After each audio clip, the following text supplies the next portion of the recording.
Hoy día estábamos, por misericordia, estuvimos un ratito ahí en el Cajón del Maipo después de hacer radio y le pedíamos una palabra por fe al Señor y el Señor nos ministraba con esta palabra ahí en Apocalipsis capítulo 3, versículo del 1 al 6, ¿ya?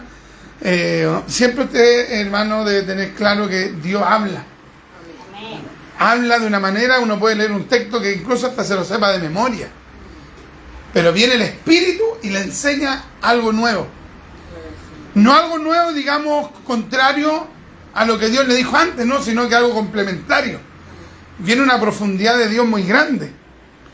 Entonces, me acordaba de un exegeta de Orígenes, ya uno de los principales que se le denomina padres de la iglesia, que son escritores correspondientes al segundo y tercer siglo después de los apóstoles. Y él hablaba de que la Biblia tenía pero una serie de sentidos, digamos, interpretativos. Estaba el sentido espiritual, el sentido almático, el sentido literal, que es el principal, pero hablaba acerca de cómo viene esa luz, digamos, con una profundidad que finalmente Dios nos habla en alguna área que nosotros necesitamos. Ya hay otro exegeta que hablaba acerca de que cada versículo tiene 7 caras, refiriéndose a 7 tipos de manera de interpretar. Ya, aunque nosotros nos suscribimos básicamente a la interpretación literal, pero también hay una interpretación, digamos, que tiene que ver con un área almática, con el área, digamos, simbólica también.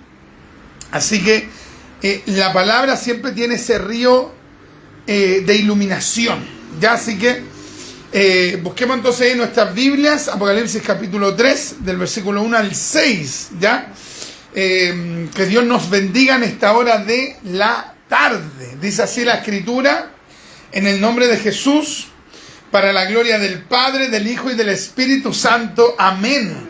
Amén. Escribe al ángel de la iglesia en Sardis, el que tiene los 7 espíritus de Dios y las 7 estrellas, dice esto: yo conozco tus obras, que tienes nombre de que vives y estás muerto.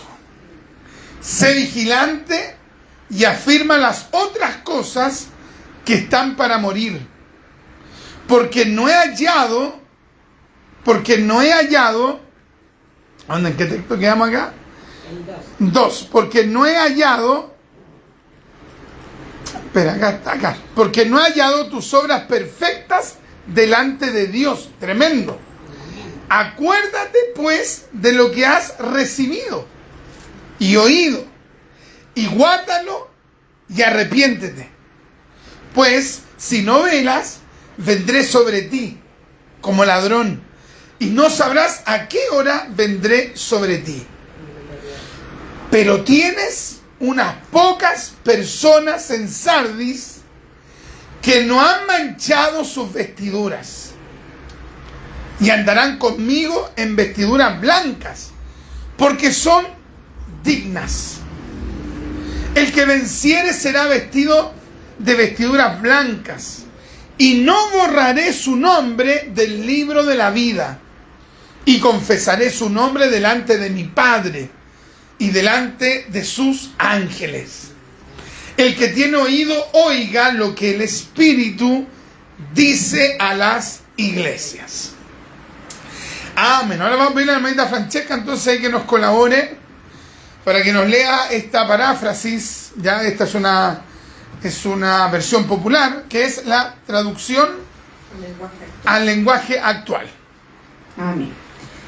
En el nombre del Señor Jesucristo. Amén. Escribe al ángel de la iglesia de Sardes, es aquí: yo tengo los 7 espíritus de Dios y las 7 estrellas. Escucha lo que te voy a decir. Estoy enterado de todo lo que haces. Aleluya. Y sé que tienes fama de obedecerme fielmente, pero la verdad es que no me obedeces. Tremendo. Así que levántate y esfuérzate por mejorar las cosas que aún haces bien, pero que estás a punto de no seguir, estás a punto de no seguir haciendo. Pues he visto que no obedeces a mi Dios. Acuérdate de todo lo que has aprendido acerca de Dios y vuelve a obedecerlo. Arrepiéntete. Si no lo haces, iré a castigarte cuando menos lo esperes. Amén. Llegaré a ti como el ladrón, que nunca sabes cuándo llegará a robar. Sin embargo, en Sardes hay algunas personas que no han hecho lo malo. Por eso andarán conmigo vestidos con ropas blancas, símbolos de victoria y santidad, pues se lo merecen. A los que triunfen sobre las dificultades y mantengan su confianza en mí, los vestiré con ropas blancas, y no borraré sus nombres del libro de la vida. Y los reconoceré delante de mi Padre y de los ángeles que le sirven. Si alguno tiene oídos, que ponga atención a lo que el Espíritu de Dios dice a las iglesias. Amén. Ahí que nos colabora la hermanita Loya entonces en la Nueva Traducción Viviente. Amén. Leo en el nombre del Padre, Hijo y Espíritu Santo. Amén. Mensaje a la iglesia de Sardis. Escribe esta carta al ángel de la iglesia de Sardis. Este es el mensaje de aquel que tiene el Espíritu de Dios, 7 aspectos y las 7 estrellas. Yo sé todo lo que haces y que tienes la fama de estar vivo, pero estás muerto. Despiértate, fortalece lo poco que te queda, porque hasta lo que queda está a punto de morir. Veo que tus acciones no cumples con los requisitos de mi Dios. Vuelve a lo que escuchaste y creíste al principio. Retén con firmeza, arrepiéntete y regresa a mí. Si no despierta, vendré a ti de repente cuando menos los esperes, como lo hace un ladrón. Sin embargo, hay algunos en la iglesia de Sardis que no se han manchado la ropa con maldad. Ellos caminarán conmigo vestidos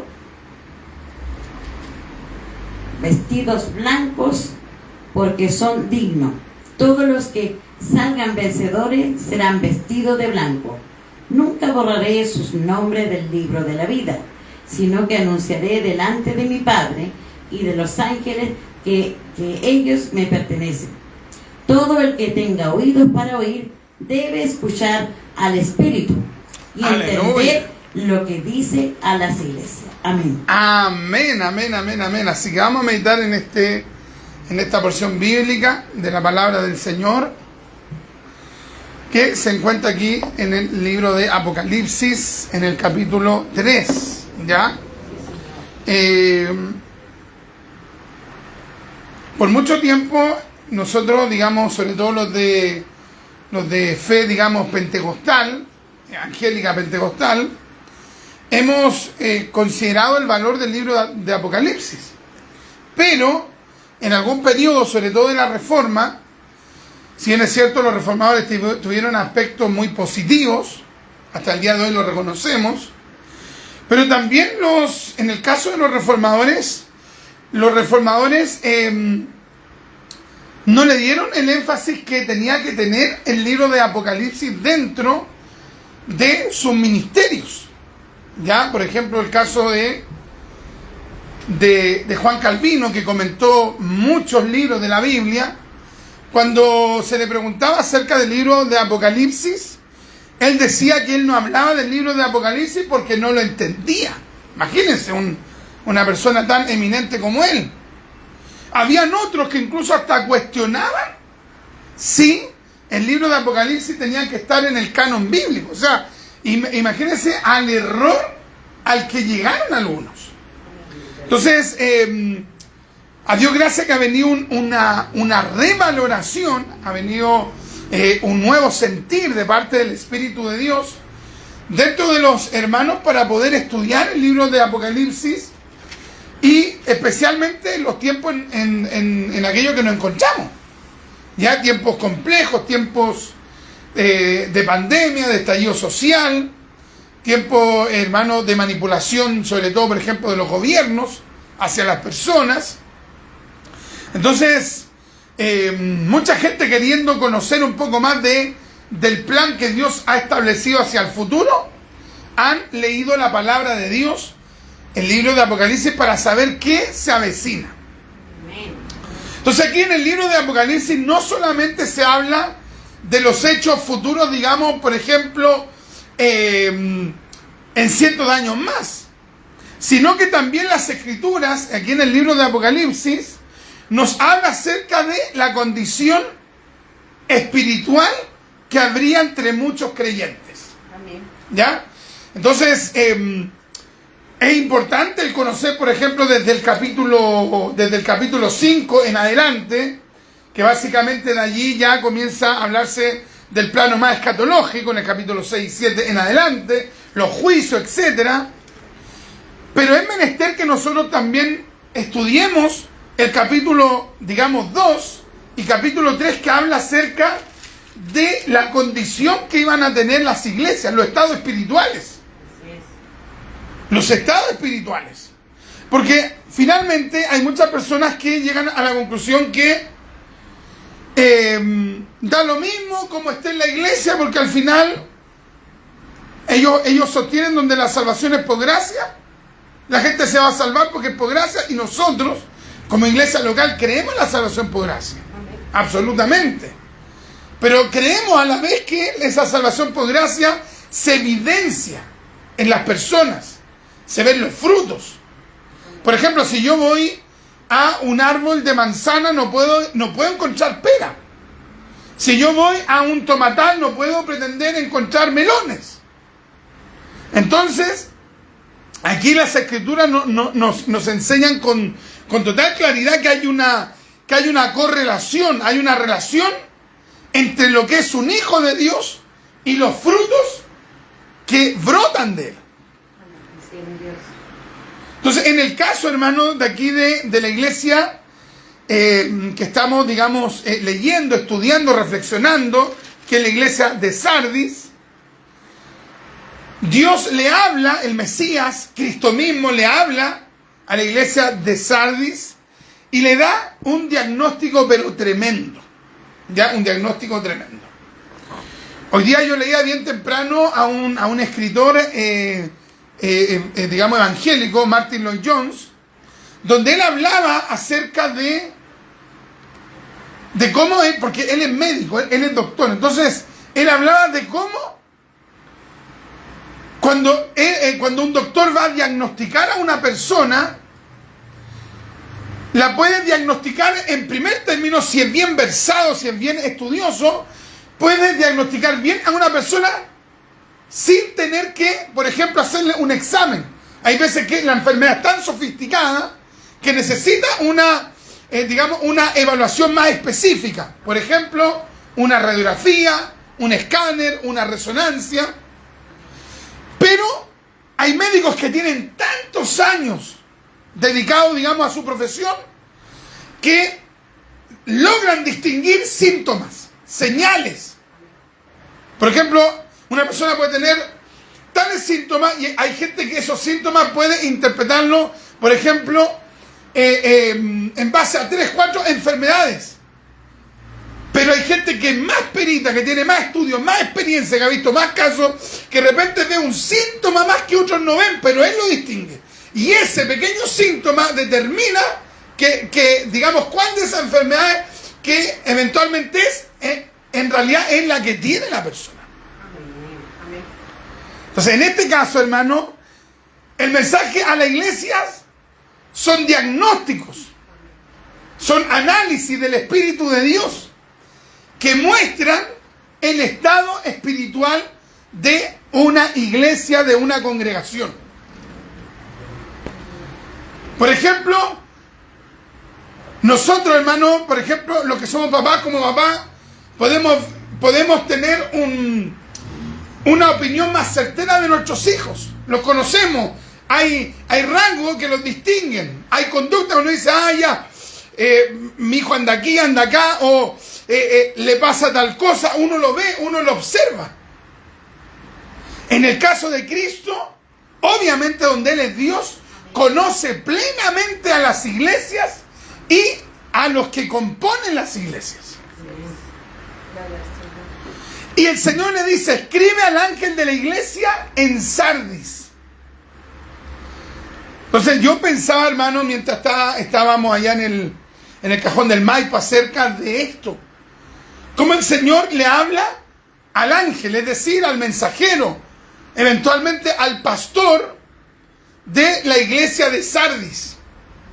Y el mensaje que el Mesías le da, en este caso al pastor de la iglesia de Sardis, es un mensaje, hermano, tremendo, fuertísimo.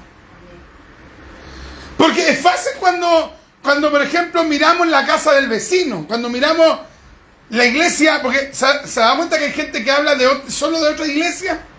La iglesia de allá, la iglesia de acá, la otra iglesia. Sí, pues esa iglesia que está allá, esa iglesia apóstata. Oye, predican de la otra iglesia.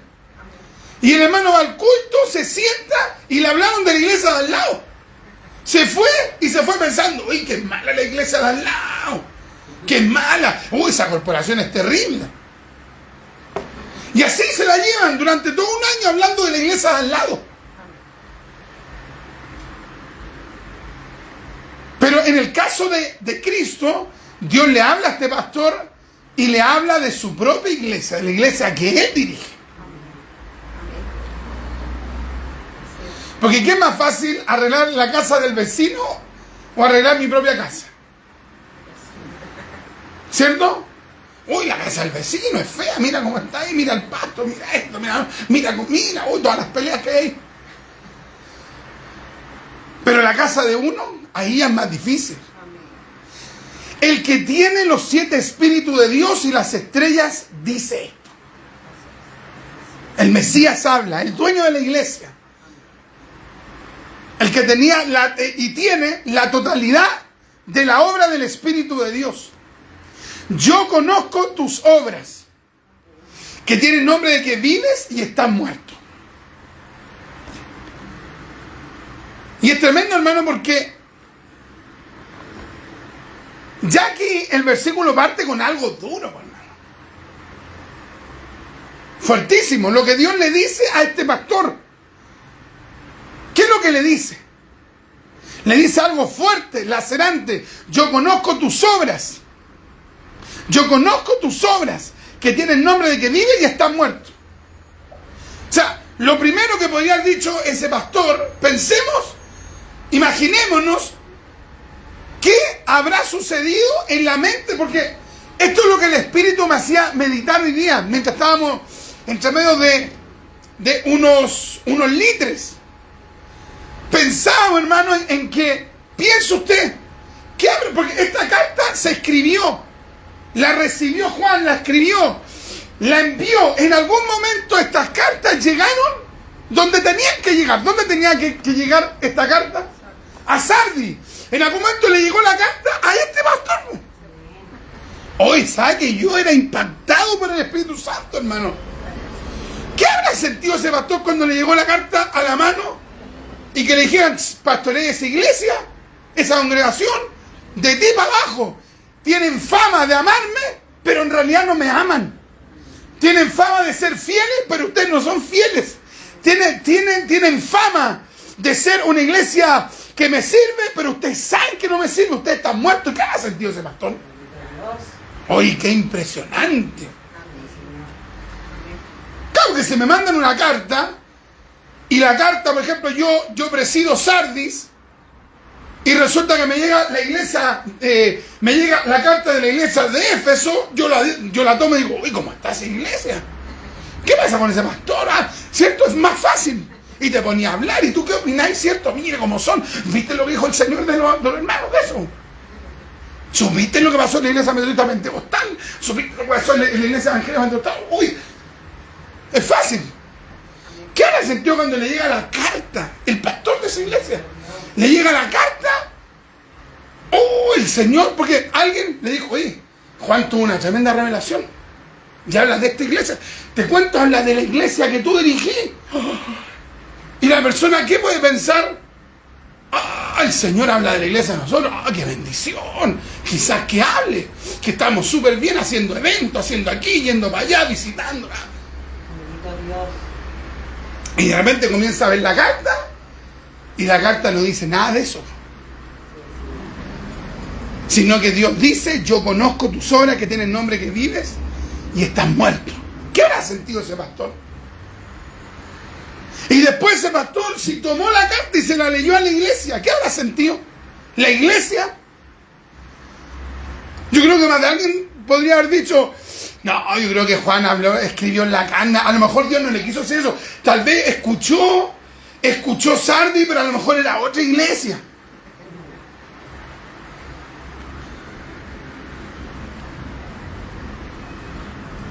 Entonces, pensaba, hermano, ¿qué pasa cuando a mí me dicen estas palabras? Cuando Dios a mí me confronta, yo conozco tus obras, que tienen nombre de que vive y están muertos, sé vigilante y afirma las otras cosas que están por morir, porque no he hallado tus obras perfectas delante de Dios. ¡Ay, qué tremendo diagnóstico, hermano!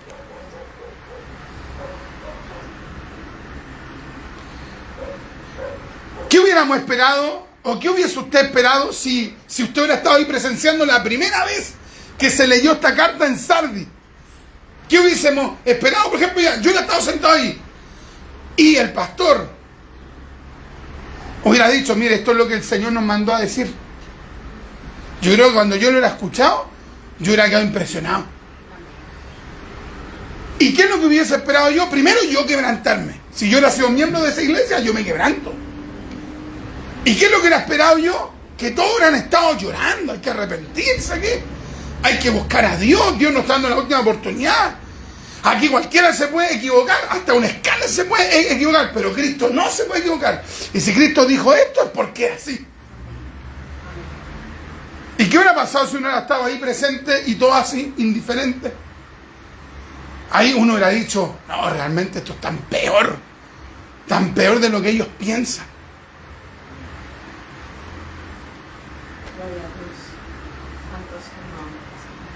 Acuérdate pues de lo que has recibido y oído y guárdalo y arrepiéntete.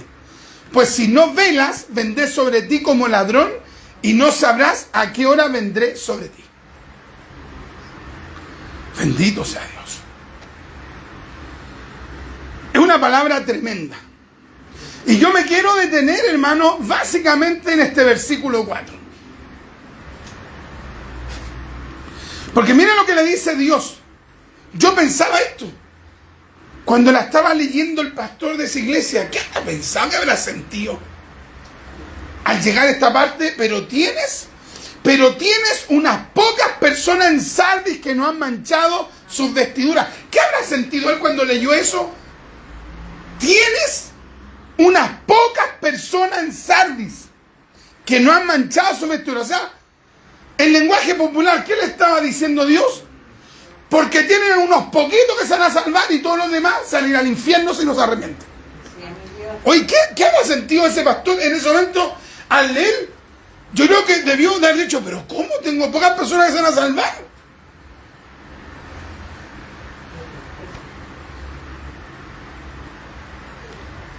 ¿Qué esperaríamos nosotros si un pastor lee esto de su propia iglesia? ¿Qué esperaríamos nosotros? Si un pastor sabe que de su iglesia, por lo menos para ese momento, la mayoría se va a perder. ¿Qué hubiésemos esperado de este pastor? Lo primero que se hubiera quebrantado, Señor, perdona a los hermanos de la iglesia. Perdónenme a mí, tal vez yo no soy el pastor que ellos se merecen o que ellos necesitan. Hermanos, hay que recibir esta carta. Cristo mismo dijo que la mayoría de los que están aquí, hoy actualmente si se mueren, se van a perder. Pero hay un poquito de gente que se va a salvar. Hola, sí, o para qué, ¿cierto? Cuando ocurrió esto, todos tenían que hacerse tirado de rodillas, a llorar, perdóname, Señor.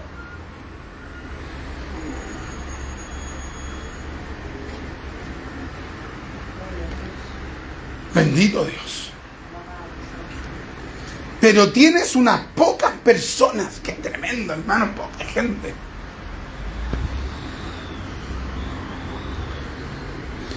Y hoy día que la gran mayoría de personas tienen una tergiversación de la doctrina de la gracia, pueden vivir como verdaderos hijos de Satanás, igual creen que son salvos. Es una cosa tremenda. Se autoengañan de una manera impresionante. Se nota que no son cristianos, pero se autoconvencieron, pero es una falsa convicción de salvación, porque sus acciones están lejos de Cristo.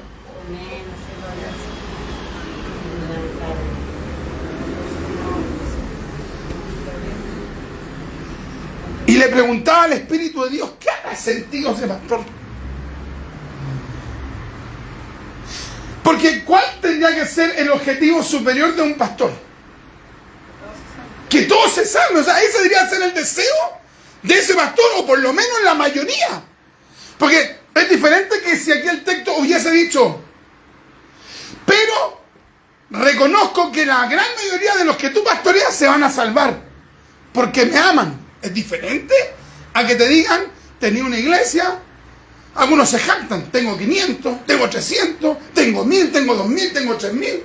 Sí, usted puede tener ese número, pero de ese número, ¿cuál es el grupo que se salva? ¿Cuál es el grupo que se salva?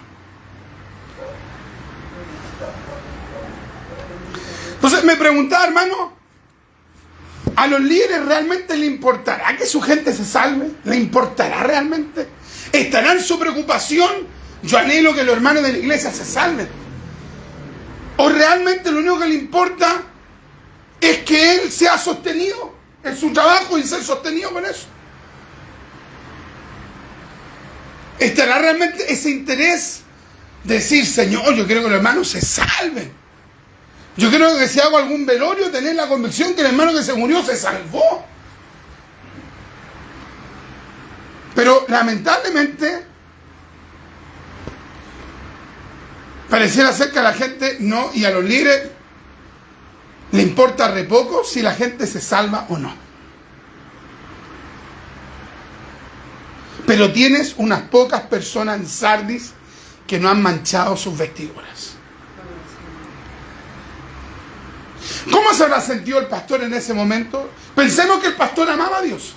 Pensemos. ¿Cómo se habrá sentido si él amaba a Dios y Dios le estaba contando eso? ¿Qué habrá sentido? Fracasé. No he hecho bien mi trabajo. Perdóneme, Señor. ¿Se acuerda cuando Dios le habla a Elí? El profeta de Dios le da un diagnóstico, pero terrible. Viene juicio por culpa de tu hijo. ¿Qué es lo que hizo Elí? ¿Se acuerda, no? ¿Qué es lo que hizo Elí? Elí, ¿qué es lo que dijo? Bueno, si Dios lo quiere hacer así, que lo haga. Ni una convicción de pecado. No pide perdón, no se arrepiente, no le dice al profeta, intercede por mí, vamos al altar de Dios. Nada. Más encima, después cuando Dios le habla, hermano, a Samuel, le sacó las palabras a Samuel de la boca, dándole casi una amenaza. ¿Cierto? Le habla así con dureza, como que pobre él que lo hablara. O sea, ninguna convicción de pecado.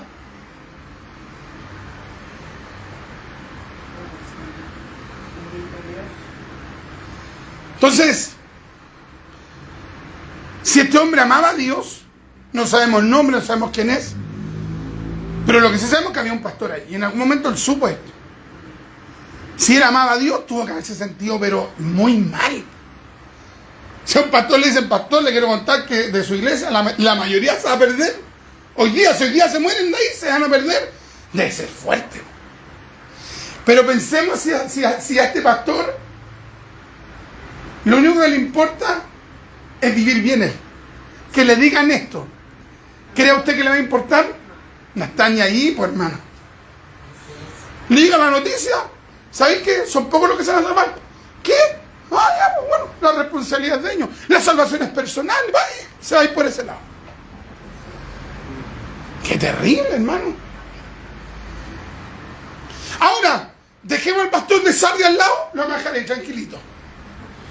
¿Qué habrán sentido los hermanos de esa iglesia? Si había gente, o sea, ese pequeño grupo que amaba a Dios, de Sardes, que tenían la convicción que amaban a Dios y que le servían, yo creo que dijeron, oh, gracias Señor. Gracias Señor, porque usted sabe que le amo con todo el corazón. Y el tibio de Sardes, que habrá dicho, bueno, estoy dentro del grupo que a lo mejor se va a perder, no sé. Escuchaba una entrevista que le hacían hace años atrás a ¿cómo se llama? Este cantante que era homosexual, el que cantaba Freddie Mercury, ¿ya? Y le preguntaban, oye, pero tú querés ser salvo. Le preguntaban al tipo. Y el tipo dijo, no, yo no me quiero ir al cielo. ¿Cómo? Yo quiero irme al infierno. Porque en el infierno la voy a pasar como a mí me gusta, la voy a pasar bien. ¿Ves? Mente reprobada. Claro, pero uno dice, este tipo es un endemoniado, es un perverso, está perdido. Pero que hayan personas en la iglesia que no le importe si es salvo o no, es algo impresionante. Si hoy mismo viniera el Señor y entrara acá y dijera acá, esta iglesia, de aquí, poquitos se van a salvar, ¿qué diríamos nosotros? Sentiríamos ese quebrantamiento de decir, Señor, yo quiero estar en ese grupo y oro por mi hermano para que sientan la carga, el deseo de buscar de Dios. Señor, levántelo espiritualmente, o nos va a dar lo mismo. Pero tienes unas pocas personas en Sardis que no han manchado sus vestiduras y andarán conmigo en vestiduras blancas porque son dignas. Bendito Dios.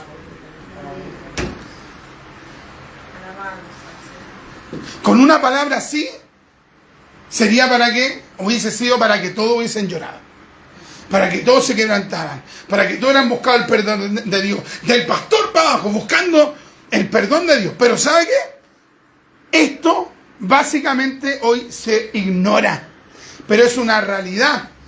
De muchas iglesias, sea el número que sea del que estén compuestas ellas, la realidad es que van a ser pocos. Son pocos los que tienen sus vestiduras blancas. Son pocos los que van a vencer con la victoria de Cristo.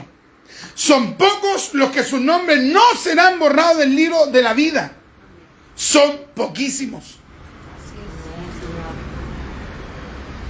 Ahora, ¿cómo congeniamos lo que dice la Escritura con la realidad que vemos hoy día? ¿Cómo se ve? Porque, por ejemplo, aquí te dice, ¿pero cómo? Si hay una iglesia que tiene 20.000 miembros, ¿cómo? Si aquí sí que son pocos. Y encima dicen que ya están en un tremendo avivamiento, donde no hay palabras, no hay oración, hay pura emoción. ¿Cómo? ¿Cómo? Puede ser que la mayoría estén perdidos y se van a perder igual. Entonces el Espíritu de Dios tocaba mi corazón, hermano, para pensar en nosotros. ¿Nos importa ser parte de este pequeño grupo? ¿Realmente es nuestro interés? ¿O simplemente estamos pensando, no, pero es que donde esté la masa, donde haya lo que a mí me gusta? Hay gente que realmente me ha dicho a mí, es que a mí me gusta esto. ¿Qué anda buscando usted? No, es que a mí me gusta esto. ¿Cómo? Pero es que a nosotros no nos tiene que mover lo que nos gusta, sino lo que está en la palabra. Bendito Dios. No sabemos qué habrá sucedido en el hecho histórico cuando leyeron esta carta. No sabemos qué habrá ocurrido con ellos. Pero sí podemos llegar a saber lo que va a ocurrir con nosotros. A nosotros leer esta palabra. A nosotros meditar. Tengo la convicción que soy salvo. Realmente tengo la seguridad que mi nombre está escrito en el libro de la vida. ¿Soy parte de ese pequeño remanente que será salvo?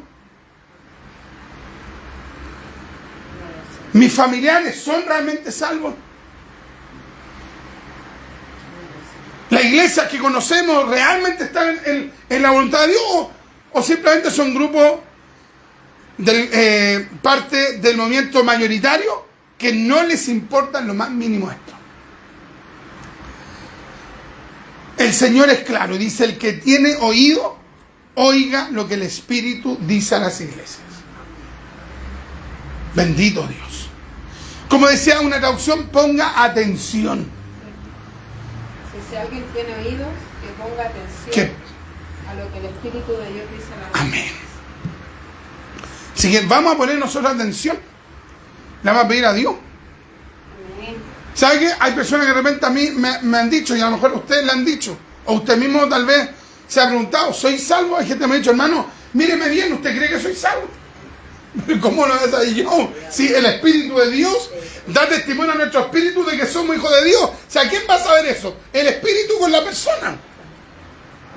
Ahora, mire la maravilla. ¿Por qué cree usted que Cristo le habló esto? ¿Porque quería destruir a los hermanos de Sardis? No, porque quería que ellos reaccionaran, porque quería que ellos se arrepintieran, porque esta palabra es una palabra de nueva oportunidad. No es simplemente como decirle: usted se va a perder, no, sino que era una palabra para que ellos reaccionaran, de tal manera que fueran parte de ese grupo salvo. Sigamos dando oportunidad ahora para poder comentar esta palabra. No sé quién quiere comentar. Vamos a dar la oportunidad a nuestro hermano Iván.